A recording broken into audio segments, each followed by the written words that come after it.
I often talk about mindset. And I talk about the law of attraction, but not so much in those words. And I think I have steered away from it in some ways because there are so many law of attraction teachers out there.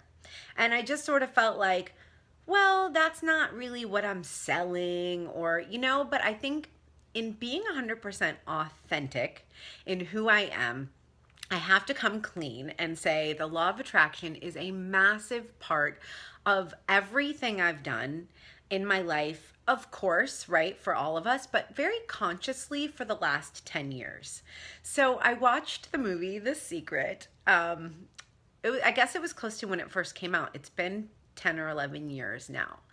And I had been a spiritual person before that. My parents were total hippies. My name is Jaya. My actual full name is Jaya Devi, which is a Sanskrit name, and it means the goddess of peace and victory, which is pretty powerful. And I definitely grew up with a lot of awareness about like alternate realities. So as soon as I watched that movie, I was like, oh my God, yeah, of course. And so what I started focusing on was really just positive thought. And I think I didn't grasp the whole concept, right? Because so much about the law of attraction is really not not really about positive thought, right? It's about the vibration that we create and really the habits we have. Because the habits we have is what impacts our vibration the most, right? So we can have positive thoughts all day long, but if they're not translating into positive habits that then translate into positive feelings, then we're kind of missing the boat. And so I would say I was potentially missing the boat a little bit when I first started using the law of attraction, and that's fine because it's a process. And when I really, really embraced it was when I had been single for a few years. So I got a divorce when I was 29, and my older daughter, who's now 19, she was 9 at the time. And we ended up moving away from everywhere we lived. We moved to Portland, Oregon, and I started everything from scratch. So it was the perfect time to really dive into using the law of attraction because I needed to attract clients. At the time, I was a personal trainer and I was building a business. I needed to attract friends.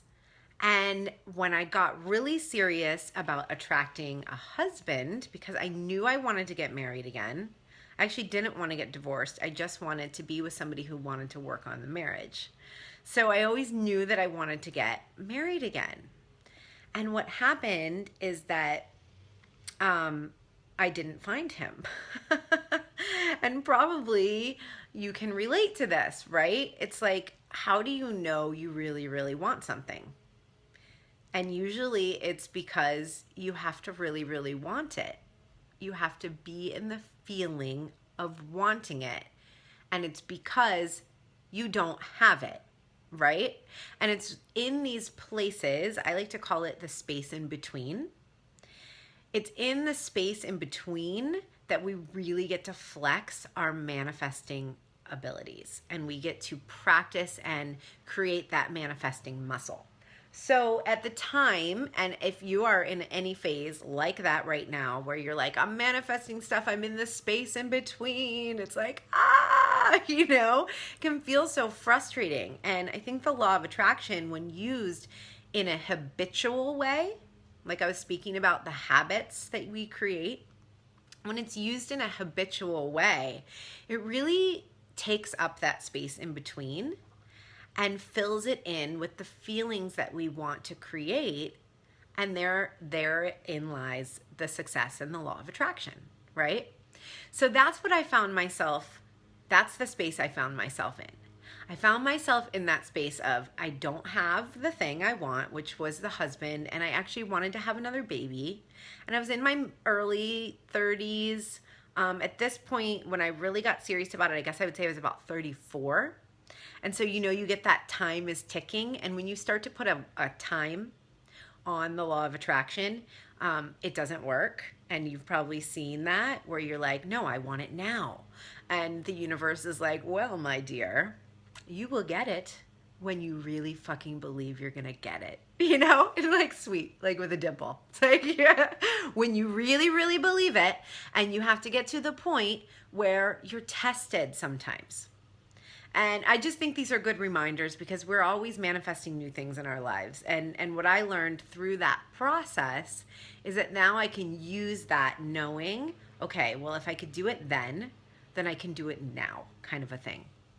So I was 34, wanted to get married, wanted to have another baby, and I was attracting men. I was a belly dancer, like professional belly dancer. I danced to reggae, like dance hall reggae, belly dancing. It was pretty hot, I have to say. Some of you maybe have seen some of those that dance video, but it used to be hotter because I was in a troupe and we would go and perform at reggae music shows, festivals. And I would attract people, right? So my point is that the law of attraction was always working. I was always attracting people. I was dating a lot. I never had a shortage of men like pursuing me. And that's fine, but that doesn't, if they're not the people that you want, then it's kind of like, well, what do I do with all of this, right? And so I think this comes into play again with using the law of attraction in your everyday life, because sometimes you're going to get things that you don't really want, and it's a byproduct of using the law of attraction. And it doesn't mean that it's wrong, and it doesn't mean that you're not doing it right. It just means that it's time to clarify. And so that's exactly what I used those potential men or dating experiences as. I used them as times to clarify. So I was like, universe, hell to the no. Like, what are you even talking about? That shit was crazy. Hey, Linnea. Is that how we say that? Linnea. That's a beautiful name. I was like, no. And so this is really how now I use the law of attraction in a more condensed form. For me, it doesn't have to take years and years at this point because I have the skills and the habits. And so one of the habits, and the initial habit now when I look back, I can see, was the habit of saying no. It was the habit of discernment, saying no, and other people call it decluttering or letting go. But for sure, the habit of saying no to what you don't want is so, so powerful. And it's really, really sending a clear message to the universe and filtering out kind of what you don't want so that you can receive more of what you do want. So all of those dating experiences that I was having with these wackadoodle guys, just, I mean, I don't even know. I could do a whole nother thing on this. It's hysterical, really funny things happened. But none of them were potential husbands. And if any of you've been or live in Portland, Oregon, there is a thing that happens that men are like not very manly, and it's just not, I don't know. They're like my sister. Like, what is happening? So I was really saying no very often. So this is what I found. Yes, the habit of saying no is what, yes, of what you don't want. Exactly. So true, Linnea. That is beautiful. And really, really powerful, because if what we're working on is just having a positive mindset, then sometimes we might think we need to say yes. And so it's not just about having a positive mindset. It's about being in the habit of saying no. And that might mean saying no to clutter in your house, or saying no to a date with a girlfriend who is really negative and who drains your energy, right? It's saying no to the things that don't support the feeling that you want. And so going out with men who were not at all my soulmate was not cultivating the feeling that I wanted. So I got in the habit of saying no. And I would say no very quickly. Like, I would go out on a first date and I would speak it out loud. No, I don't date men who have 3 drinks on the first date. That's a turnoff to me, and I'm not a drinker, and so that's kind of a deal breaker. It's fine if you have my husband drinks beer or whatever right now, but that was for sure a negative sign for me. Like, don't get drunk on the first date. no. Don't not call me back when you say. If you don't call me back one time, done. No more energy is being put in. And so I just got really, really clear and decisive about churning them out. The next step I did is I actually bought this book, and it said, and I can't believe I don't remember the name of it. It's ridiculous, but I've lent it out so many times that I never got it back. And it was basically like how to manifest your soulmate with the law of attraction. And I read this book and I did every single thing that they said to do. And a lot of it were these tangible habit type things, like create your bedroom as a space that you would then invite someone in. So I got 2 end tables, and I got a lamp on each side of my bed. So what if I met him, right? And I was gonna have him back to the bedroom. I would want him to have a place to put his phone down and a lamp. And so just little things like that really went a long way with my mindset about like, yeah, I'm cultivating this. I am making this happen. And I really feel like this one thing that I did was a huge piece. Well, 2 things. One was that every single morning when I would wake up, I would roll over and kind of just imagine, not that he was there, or not be like a weirdo and talk to somebody, whatever, be a weirdo if you want, but I would feel it. Like I was like, oh, that feeling of love, and like he's right there, and what would that feel like? And I just reveled in it, and I just felt it by myself, and I did it every day, or whenever I would think of it, I would do it in the evening when I was going to sleep, and just be like, there, and I did that for probably about a year. And so it didn't happen really fast. Time kept going on, and I kept attracting people who weren't the one. Had one 6-month relationship, ended up breaking up with him because he wasn't the one. And I just kept, it's like sweeping the floor. I just kept like sweeping the floor, sweeping the way for him to come into my life. And so this really amazing thing happened where I got a cold call from Comcast. And like I mentioned earlier, I was a professional belly dancer, and I had some videos up on YouTube of some belly dancing instructional videos. This producer at Comcast had seen one of my videos on YouTube and invited me to come to Philadelphia to film a segment to be on the Comcast On Demand on the fitness channel. They wanted me to do like a belly dance fitness segment. And I was like, whoa, this is really cool and huge. And this is before I had an online business or like I even did anything like that. So it was really out of the blue and really amazing. So I ended up going. I went to Philadelphia, I filmed this, and I remember on the plane home, I thought, I just had this like revelation. And so I think sometimes we use the law of attraction in a habitual way. And then I think sometimes we just have been working on something so long and so hard that we open up our mind to the point where we can have a full-on visualization and we can truly see it. And I think that's when the universe is telling us we are very, very close. So that actually happened twice, but I'll just tell you about this one time.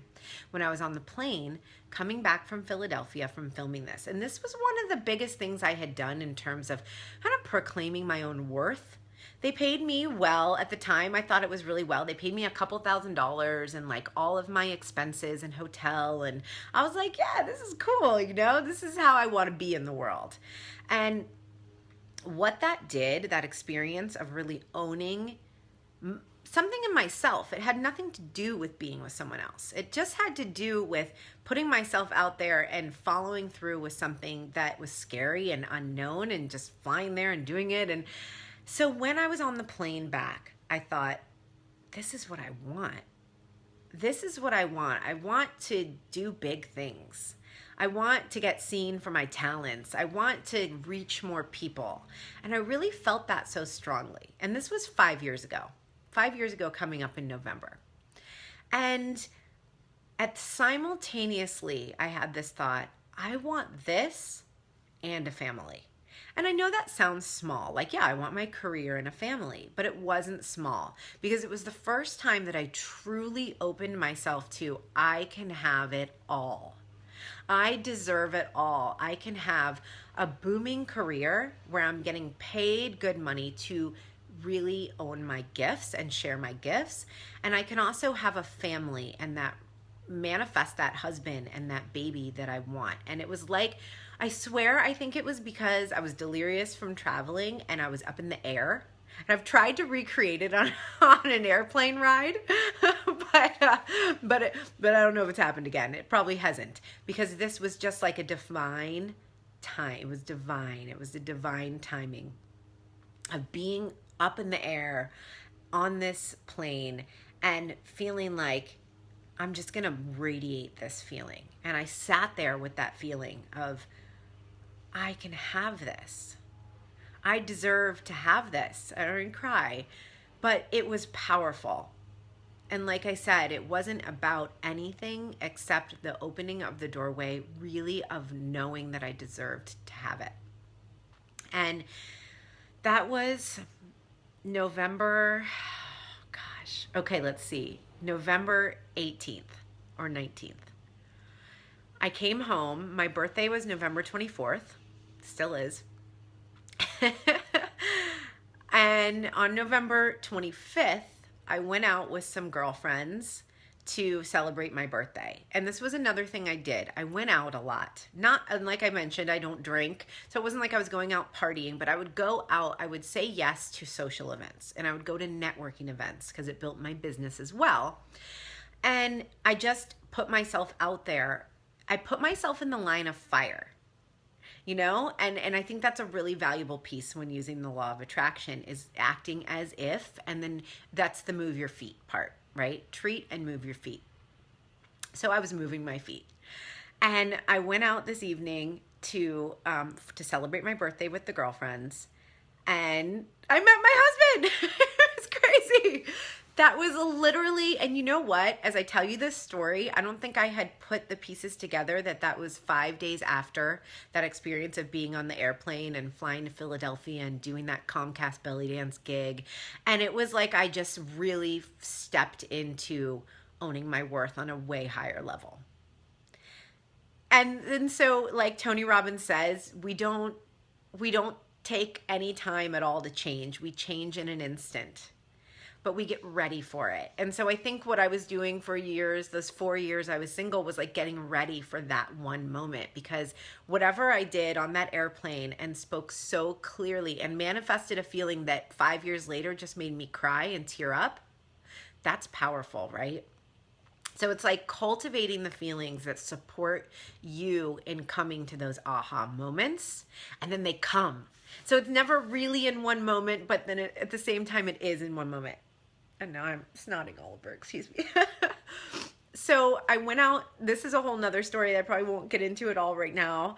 But I went out to that dance. And my husband, who I met that night, his name is Jonathan. He lived in LA. So he didn't even live in Portland. And that's why he wasn't one of the Portland guys that I mentioned earlier. He was living in LA. I had never been to Portland. His dad was visiting here, a cousin, and he didn't even know the cousin, but him and his brother decided to drive up to Portland for Thanksgiving, because actually my birthday was the day before, and I think Thanksgiving was on my birthday that year. And he had driven up, and him and his whole family had come out to this event because his cousin thought he knew the DJ, but he didn't know the DJ. And my girlfriends and I had come to this event because we thought it was dancehall reggae, and it wasn't dancehall reggae. So we both were there, led divinely for things that weren't even there. And it really was one of those profound, amazing moments. So I was like dancing, and I was probably like looking cute. I actually remember what I was wearing. I had like high boots on and super tight ass jeans and a little leather jacket. And he liked that. So this is so funny, but like, it's like move your feet and like be who you want to be, right? So like, who did I want to be when I was going to meet my husband? I wanted to be hot. And that, for whatever that is for you, but like I wanted to be that smoking hot girl that he could not take his eyes off. And that's truly what happened. He just like did everything right. And I had been coming from this long line of like the crappiest dating, just the crappiest ridiculousness. And so as soon as I met him, he ended up, okay, so I'll set the scene. So he was over at the bar actually with his dad, because remember, his whole family is there at this event. And I'm with my girlfriends, and him and his dad kept looking at me. And I didn't really notice him as being who he really was at first. I thought he was like an old man because he was with his dad. And he looked a little older. At the time, I think he was like 31. So he wasn't very old, but he just kind of looked older with the dark. And anyway, all I thought was, wow, Jaya, look at you attracting older men. I'm so proud of you, because the boyfriend I had before that was like 25, and I kept attracting younger men. And so I was just like, yay, look, and I'm attracting the right kind of man. And I didn't really think anything else of it. And so I just kept noticing that they were staring at me. And then I was just like, okay, you guys, Jesus, like stop, you know? And so Jonathan is deaf in one ear, and he's fully deaf in one ear. And he had in a situation like that where it's really loud, he has to be on one side of you or he can't hear you at all. So I noticed him walk up to the front of the dance floor, and he was just like such a white guy dancer. Definitely not impressive in the dancing area. And he was like, da-da-da, you know, trying to be cool, trying to bebop his way. But he really just did it so that he could come and be on the side of me that he could hear me. And he walked up to me and he was like, hey, how's it going? And I was like, oh, damn, he's not old. He's hot. He's hot. I don't know if you guys have seen my pictures with him. He's hot. He's really, really beautiful. And I was like, okay, what the hell? This is like a real man walking up to me, just talking to me. This is not normal. This is not what happens in Portland.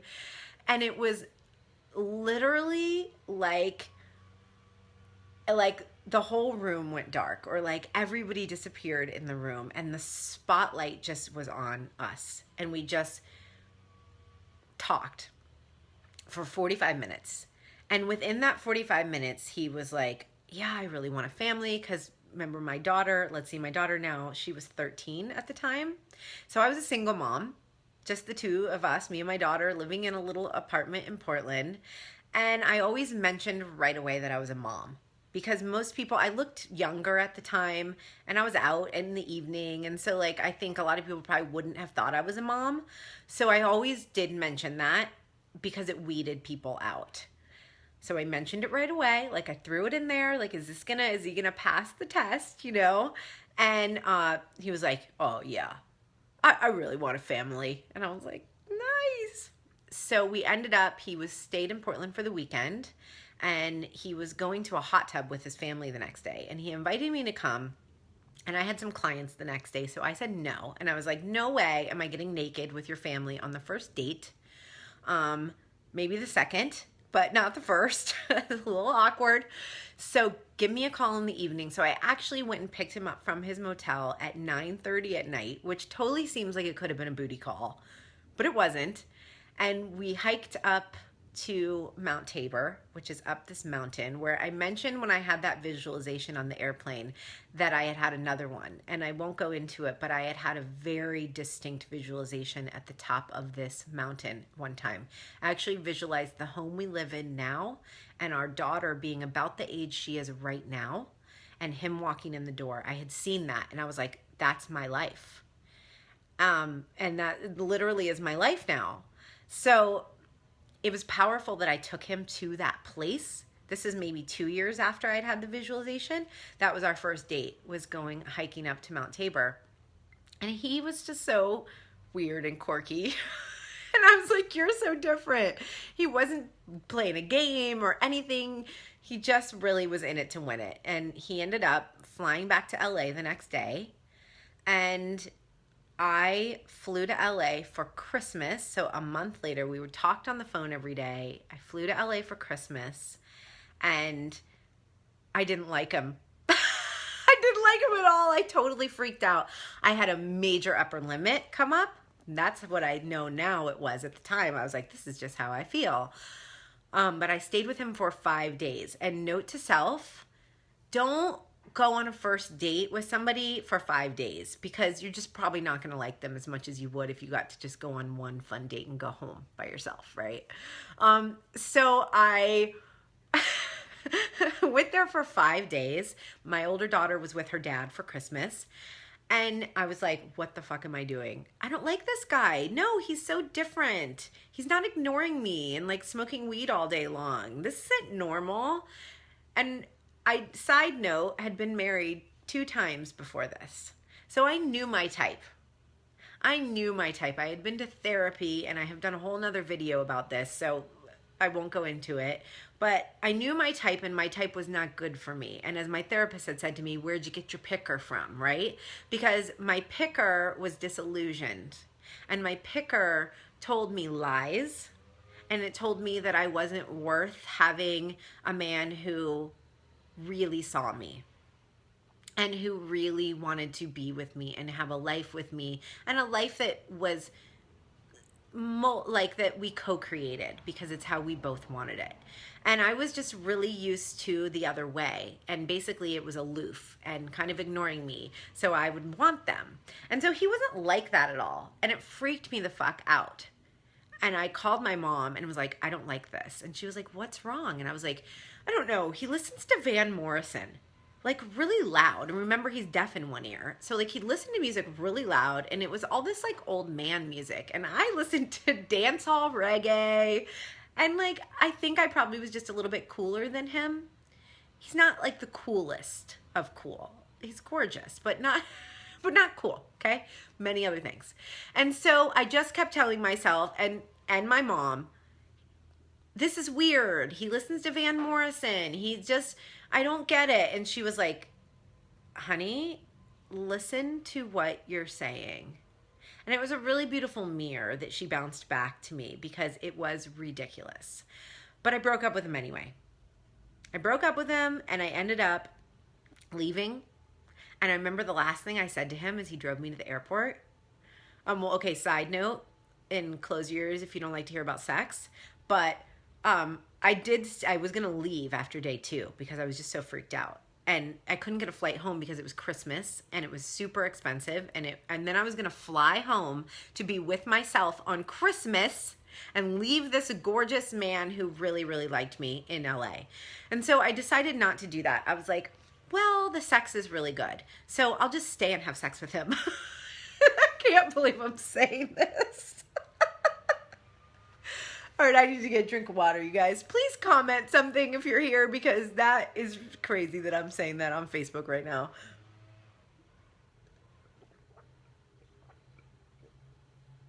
You guys are really so sweet for listening to this. Oh my God, I'm dying. Anyway, so I used him for the sex, which was fine. I don't think he minded. And then I left and I told him, you're going to make somebody a really great husband someday. Amanda, you love my honesty. Oh, good. Thank you. Thank you very much.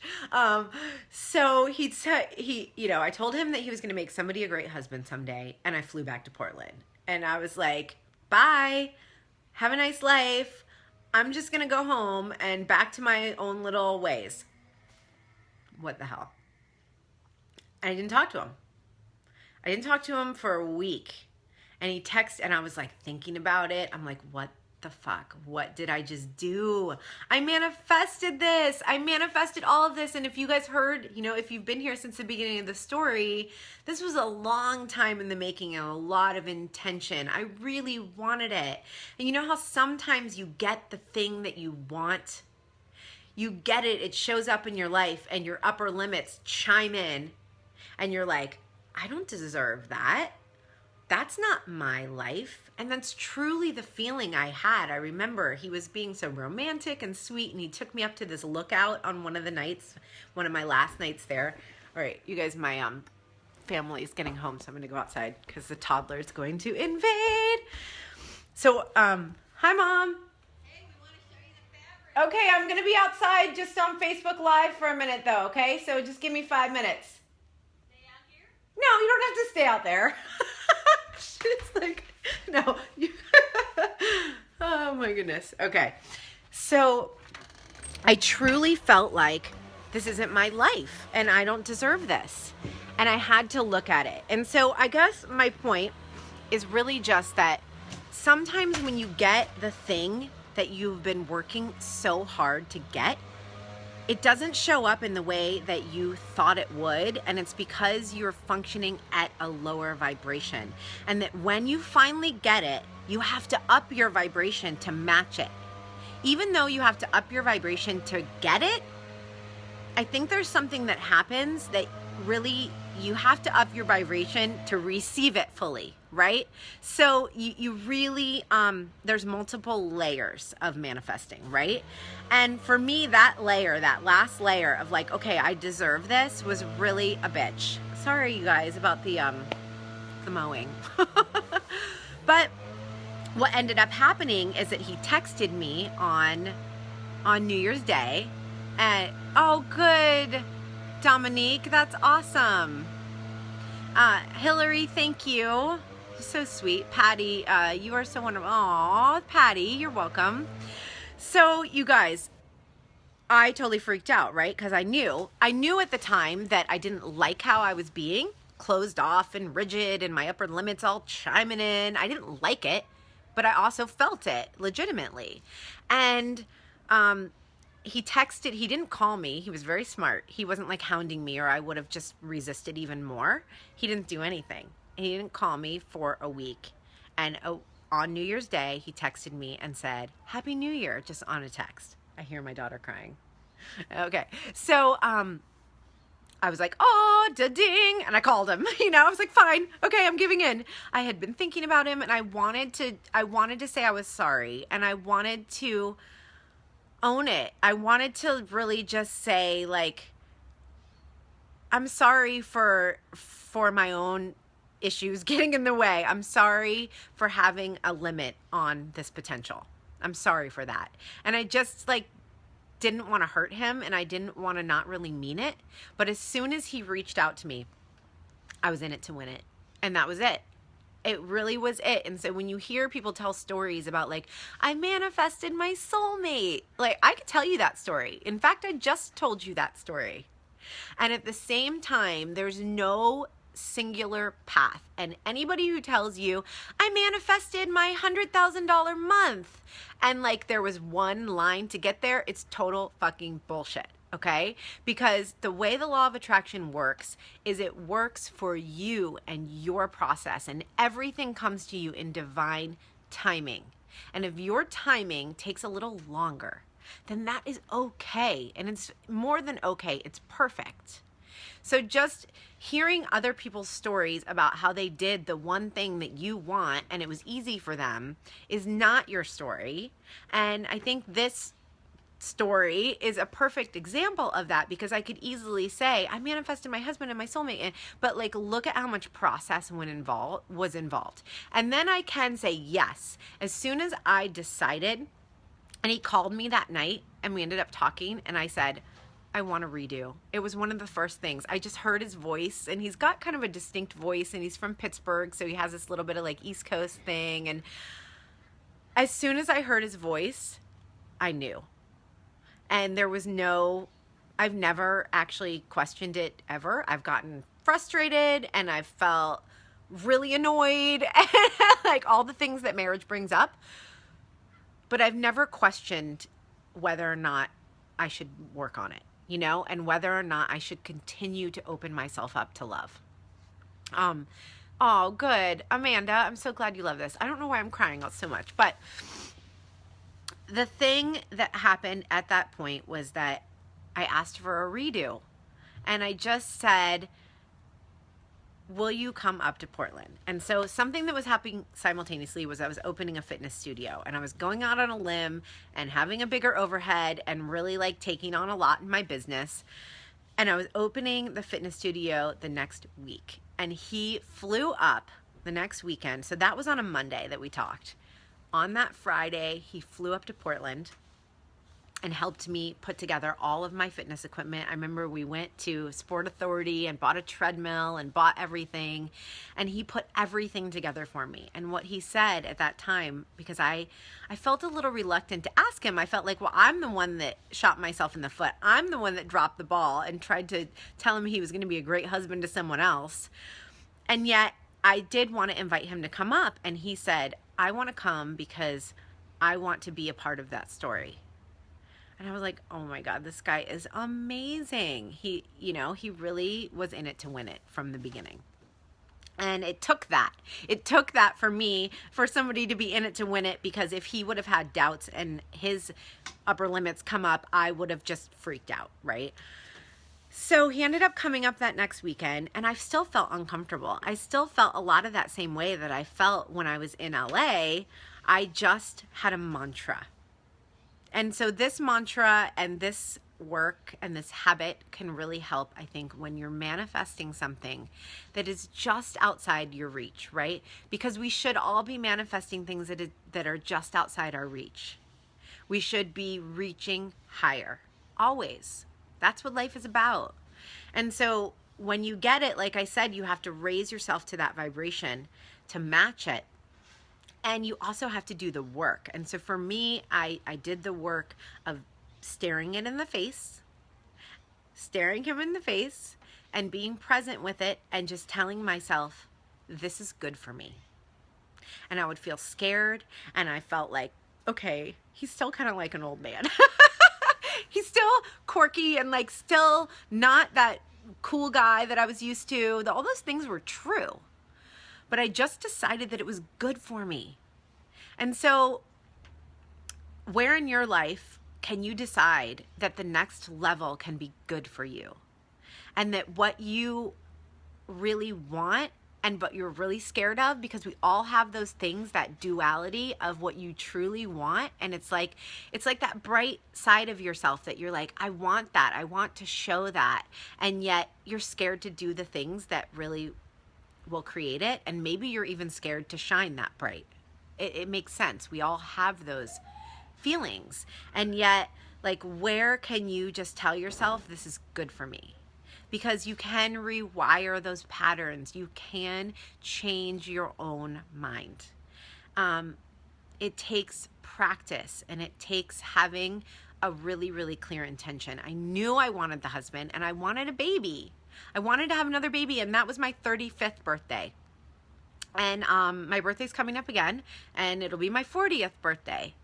So 5 years, and now I have a 3-year-old, and I have the husband, and I get to have those things in my everyday life, and I get to remind myself every day that I chose this, and I worked hard for this. And so even when it's fucking hard, hello, a 3-year-old and an online business that I just started a year ago, and I pivoted and switched directions 6 months ago, and my dad died suddenly 4 months ago, and that's a lot of shit.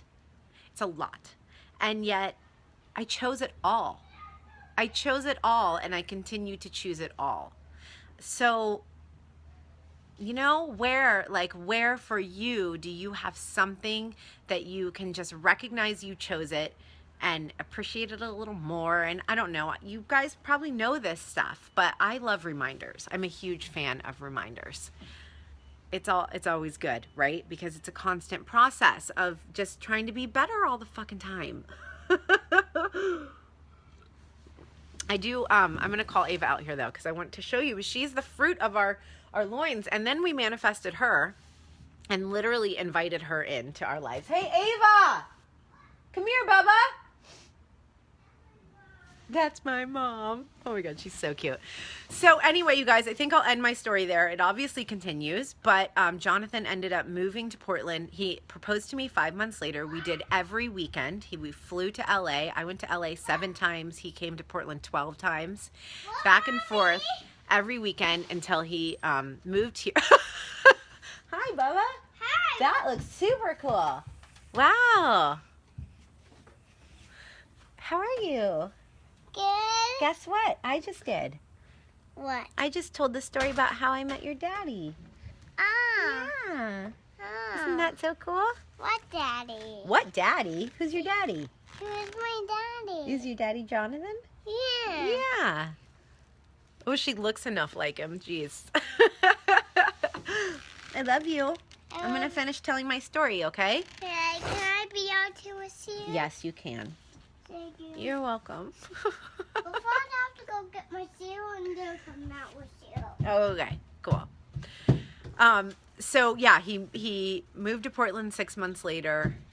Everything happened very fast at that point. So I do think it's a really good thing to remember that when you hear all these stories, and I relate everything back to online business because let's be honest, that's why, like, that's what a lot of us are doing here. And when you, sorry. Mommy, what is a wire?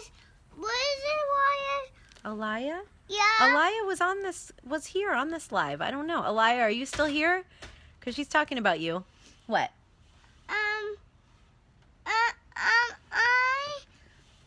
Mommy, what is a wire? Ba-dum-bum. What? A wire's husband. Oh, what's her husband? Yeah. Her What's her name? Chad. So Alaya's Chad. husband is Chad. Oh, sad. Oh, I'm going to tell that name to me. Okay, go tell that name to me, Mom. Okay, so anyway, I'll wrap up here. But, bringing it back to the online world, because when you have an online business, law of attraction is huge, right? We hear everybody talk about it. And we also hear everybody tell their stories about how overnight they became a success. And I get like my bitchy little voice. Sorry about that. I'll try not to. Every night. they just like magically started making, a $10,000, $20,000, $30,000. And it's probably not the whole truth. I will not say it's not true because there is truth involved. And at the same time, just remember always that there is a process for everybody. And that, yes, maybe something happens fast. Like you could just say, oh, look, like Jaya manifested her soulmate. And then we got married. I was married and pregnant within 11 months of meeting him. That's fast. Sure. And if you're, if somebody's single and they're 35 and they want to have a baby and they want to get married, it can feel really disheartening and feel like, oh, my time. Hey, Summer. Feel like my time is running out, And at the same time, like they say that the law of attraction doesn't really start until your time runs out. And once your time runs out and you still believe, that's when shit happens. And that's when shit happens that happens very, very fast for you. So if what you're manifesting and what you're working on isn't happening fast enough and it hasn't happened yet, it does not mean it's not going to. What it means is that you need to double down and believe.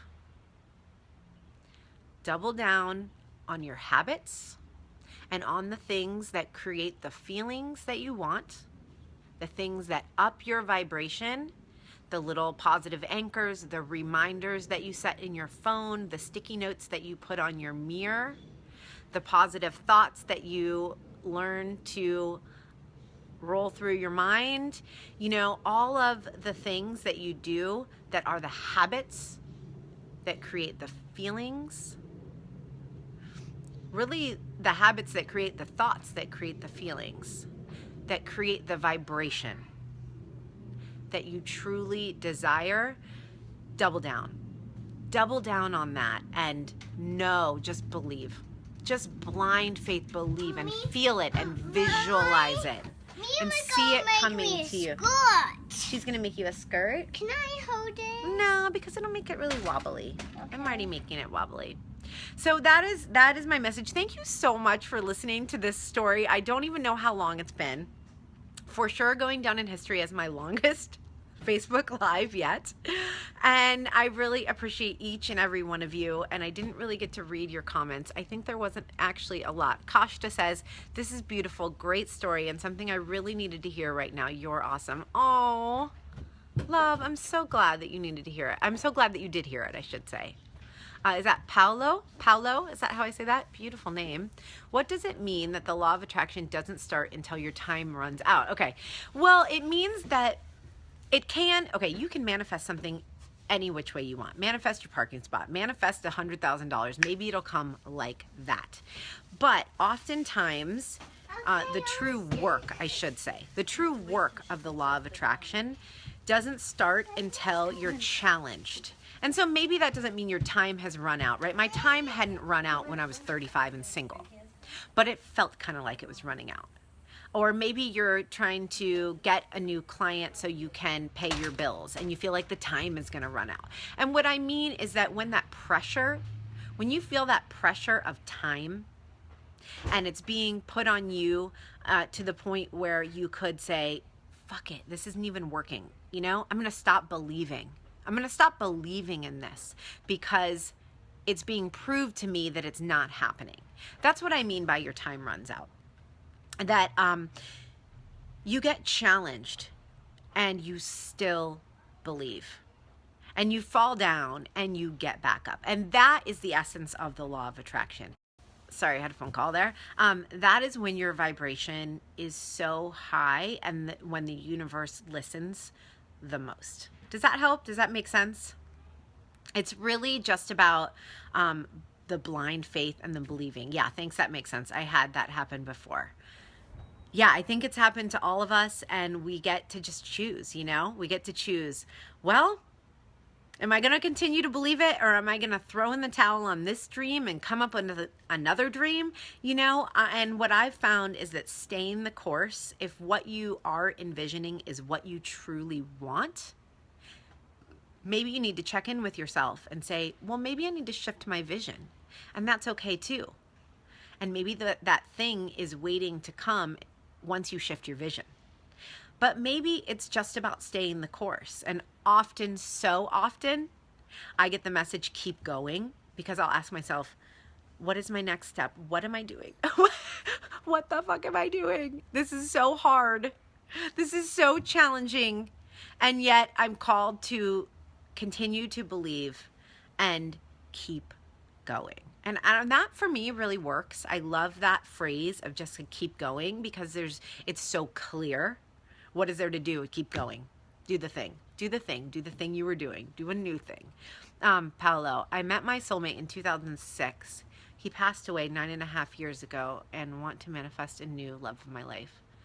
Oh, honey, that is amazing. Thank you for sharing that. Wow. I'll just hold space for you with that. And you can definitely do it.